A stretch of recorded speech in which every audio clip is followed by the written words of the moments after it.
Hey everyone, in this video we're going to see some unsupported language Google AdWords and how to fix them.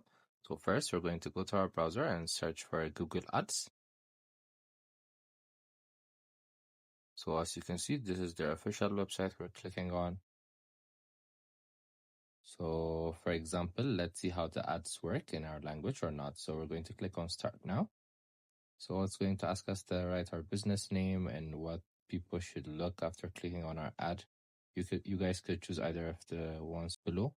So once we write those informations, as you can see, we're directly going to go to the Create Ads option.